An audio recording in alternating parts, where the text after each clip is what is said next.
Hi everyone, Don't Tap Tano here, the internet's busiest music nerd, and it's time for a review of this new Tyler, the Creator album, Don't Tap the Glass. Here we have the latest LP from rapper, singer, songwriter, producer, Mr. Tyler, the Creator, someone whose name and presence and brand within the world of hip-hop has been just growing exponentially bigger as of late, to the point when it comes to many broad hip-hop discussions of who's the best, who's the most influential, who's the most significant in the genre today, who's in the big three. Tyler's name is getting brought up more and more and more. Not only because seemingly his music has been, over the past decade or so, been getting deeper, more artful, more interesting, but his influence on the broader rap landscape becomes more apparent with each passing year too, as he's slowly developed into this prolific, left field, flamboyant, Prince-level type artsy, fartsy, pop, rap, everything blend type of artist. And it's been a metamorphosis that's just been intriguing to watch, especially as it feels like the progression has been picking up as of late, as it wasn't too long ago that Tyler was giving us this brash, in-your-face, flexathon, rap mixtape type project on Call Me If You Get Lost, which was also backed up with a very impressive deluxe, by the way. And then immediately following that up with one of his most versatile and paranoid and personal projects to date, Chromacopia. A record that really saw Tyler exploring some of the darker recesses of his mind, and also just kind of getting more ambitious with multifaceted songwriting and some unlikely production ideas. And we've barely had a year to sit with that record. It's an album that is so deep and so replayable that it most definitely warranted a deluxe or a revisit of some sort. But rather than expanding the album, here we are in 2025, and Tyler has decided out of the blue to just announce a new LP, a new project entirely. And while Don't Tap the Glass over here isn't an extension of Chromacopia per se, it does feel like a reaction to what he did on that album creatively. And right from the point of announcement, Tyler seemed really driven on social media to just try to control the narrative around this record and make sure that people were like reading into the cues he was delivering correctly, stating openly that this album, it's not going to be a concept album. Don't expect a big concept. He also posted these rules and expectations for engaging with the album, saying that movement is important and essential. Also, as you put this album on, those same rules are stated right at the start of the record in this kind of robotic vocoder voice with this little tiny weird sounding Tyler gremlin figure yapping away in the background, even saying in response to the second rule, only speak in glory, leave your baggage behind, so on and so forth. Yeah, none of that deep shit. I mean, there are other nods Tyler's made toward this sentiment that I could bring up, but he has made it absolutely clear that he doesn't want fans going into this record expecting anything too deep, too conflicted. It's going to be a record that is brief, is brisk, is to the point, is visceral, is danceable, no muss, no fuss, as it were. And again, this may be a bit of a response to what Tyler was doing on Chromacopia, because emotionally and instrumentally, there are a lot of complicated moments on that project. So maybe next he just wanted to lower expectations a bit and do something just more simplified. But even going in this direction, Tyler manages to at least a little bit stay kind of conceptual, because I do think it says something stylistically for Tyler to embrace a variety of different dance grooves so consistently across this record. And also on top of that, for Tyler to be giving us a series of songs and beats that are so rough around the edges and distorted and nasty. To my ears, it does kind of call back to the Cherry Bomb era, at least a little bit, which is an album cycle that historically for Tyler is not one of his favorites. Personally, it's not one of my favorites either. And while this is very much a different album from Cherry Bomb, it does seem like, at least in a sense, there's maybe some overlap in terms of ethos, and Tyler's kind of going back to a similar rowdy, uncontrollable energy and trying to pull it off this time in a way to where it's actually effective. I mean, the second to last track on the record actually even features a drum beat that was reused from Cherry Bomb, and Tyler's typically not the sort of artist to repeat himself unless he's doing so with some kind of intention in mind. You know, not a guy who is looking back all that much unless it's to learn from past mistakes and efforts. But still, even with all of that context and all of those layers at work, true to Tyler's word, Don't Tap the Glass is a record that doesn't exactly invite a lot of super deep dissection and analysis. Still, that doesn't mean it's not an exciting and fun album to listen to. The opening track is a decent starter, features a lot of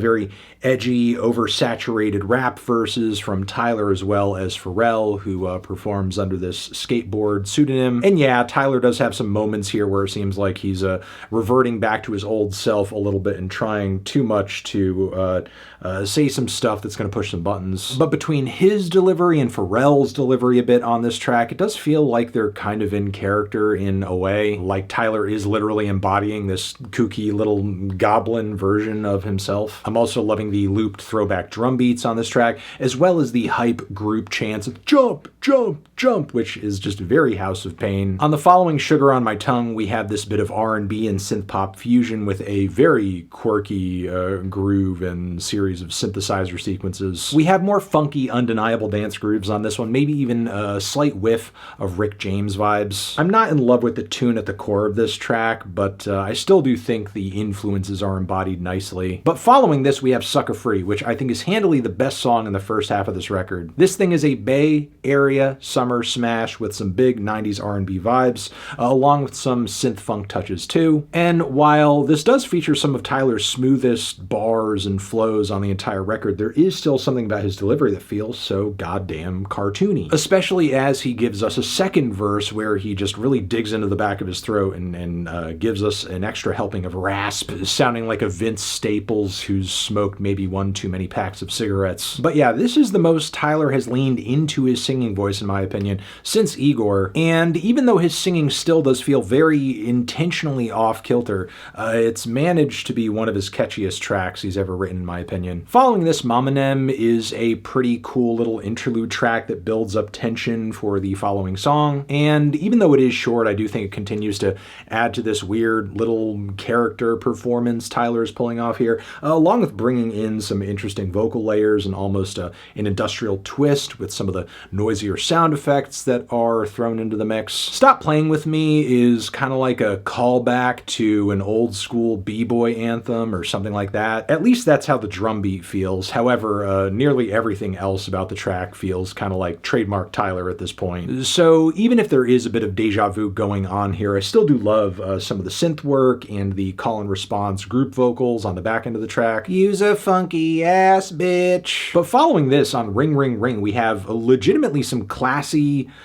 off-the-wall Michael Jackson era vibes. This thing is pure disco bliss with the strings, the pianos, the super slick grooves. And for somebody whose music, again, typically sounds so weird, intentionally scuffed, like it's coming from an alternate dimension or something like that, this one genuinely does sound like some real good quality disco. The title track here, though, does see Tyler going back into full rap mode with some old school Casio beat loops and synth lines, and I would say a touch of Missy Elliott swagger too. There's a sick beat switch in the last leg. And yeah, once again, even though Tyler's production and songwriting sounds very rough around the edges and streamlined and not nearly as layered as it has been on some recent projects, he still manages to come through and develop a very catchy smash on this one. There's a monster in it, and it's just great to hear that Tyler can still make great quality music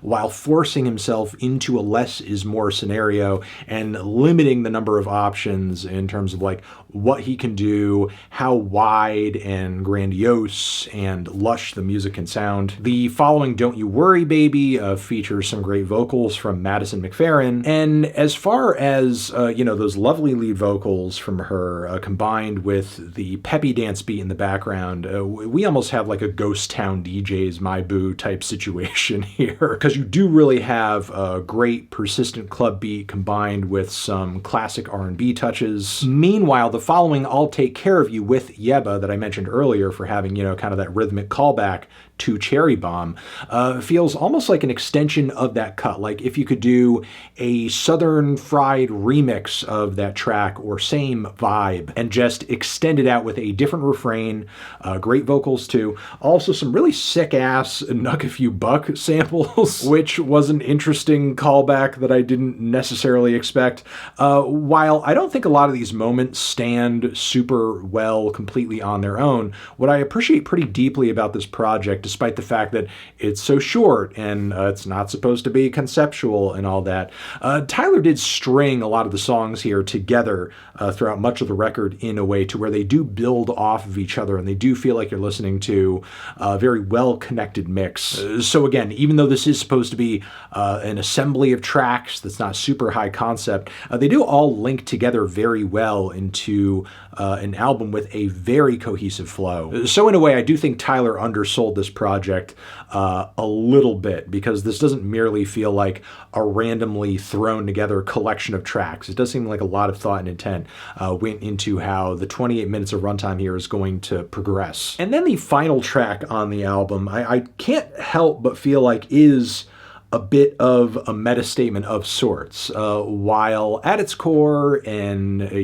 under a microscope, you can simply observe it as a bit of a forlorn, low-key rap anthem with a beautiful anthemic chorus that talks about Tyler having difficulties opening up his heart to find and accept love. Simultaneously, it's hard not to view this track, again, in the context of Chromacopia, how frank and sincere Tyler was with his own audience on that project, how Tyler also expressed feelings of dread with being known and perceived and obsessed over by his fans too. So in a way, it does feel like this song is expressing at least a little bit a sentiment of, when will it be or how will it be that I'll feel open enough with my audience again to be this raw with them. Because right now, with this record, as enjoyable as it is, it feels instead, rather than us getting like, a complete picture of the actual Tyler, we're getting like a caricature rendition of him,